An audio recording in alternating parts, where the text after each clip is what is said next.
Cover की पुकार और दुनिया की हकीकत। कुरान की रोशनी में अल्लाह ताला ने कुरान मजीद में इंसानों को दुनिया के धोखे और कबर की हकीकत के बारे में कई जगह आगाह किया है। सूरह अल-काथुर आयत 1 से 2 उदास स्माइली। तुम्हें कसरत की चाहत यानी ज्यादा से ज्यादा दौलत, शोहरत और दुनिया समेटने की धुन ने गाफिल कर दिया, यहां तक कि तुम कब्रों तक जा पहुंचे। यह आयत साफ बताती है कि इंसान दुनिया की लग्जरी में इतना खो जाता है कि वो भूल जाता है कि कब्र उसे हर वक्त अपनी तरफ खींच रही है। मौत अचानक आती है और दुनिया की सारी सुख सुविधाएं धरी की धरी रह जाती है। मरे हुए इंसान की पुकार। सूरह अल-मोमिनून आयत 99 से 100 उदास स्माइली। जब किसी गाफिल इंसान के सामने मौत आती है तो वो तड़प उठता है।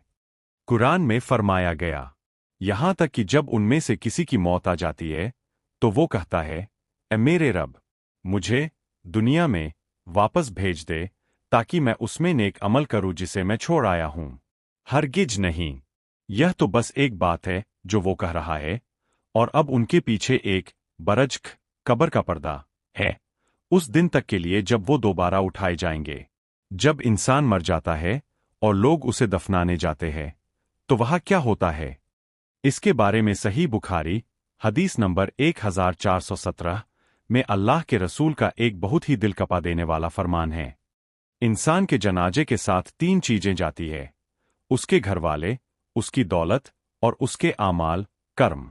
2 चीजें वापस लौट आती है और सिर्फ एक चीज उसके साथ रह जाती है।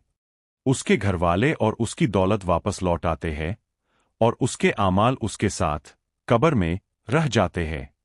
एक और दिल छू लेने वाली बात।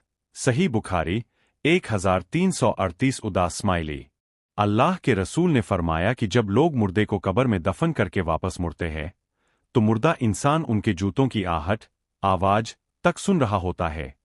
वो महसूस करता है कि जिन अपनों के लिए उसने पूरी जिंदगी दांव पर लगा दी, आज वो भी उसे मिट्टी के नीचे अकेला छोड़कर जा चुके हैं।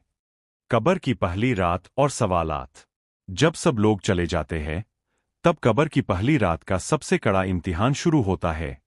सही बुखारी हदीस नंबर 1374 और सही मुस्लिम की रिवायतों के मुताबिक कब्र में इंसान के पास 2 फरिश्ते मुनकर और नकीर आते हैं।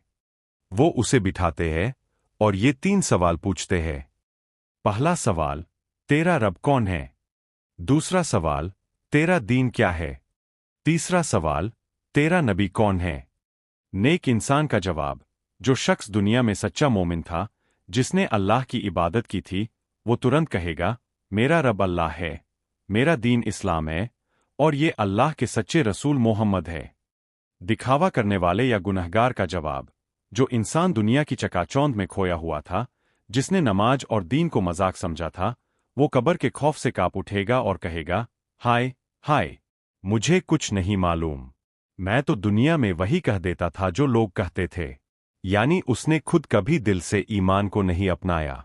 नेक इंसान के लिए सही बुखारी, जब बंदा सही जवाब दे देता है तो उसकी कब्र को जहां तक नजर जाती है वहां तक कुशादा बड़ा कर दिया जाता है। उसकी कब्र में जन्नत की तरफ का एक दरवाजा खोल दिया जाता है, जिससे जन्नत की ठंडी और खुशबूदार हवाएं आने लगती है। उसके नेक आमाल, नमाज, सदका, अच्छा अखलाक कब्र के अंधेरे में उसके साथी बन जाते हैं। बुरे इंसान के लिए सही मुस्लिम, जो जवाब नहीं दे पाता, उसकी कब्र को इतना तंग संकरा कर दिया जाता है कि उसकी पसलियां एक दूसरे में धंस जाती है। उसे जहन्नम का ठिकाना दिखाया जाता है और वो क़यामत तक के लिए एक खौफनाक तन्हाई और अजाब में मुब्तिला हो जाता है।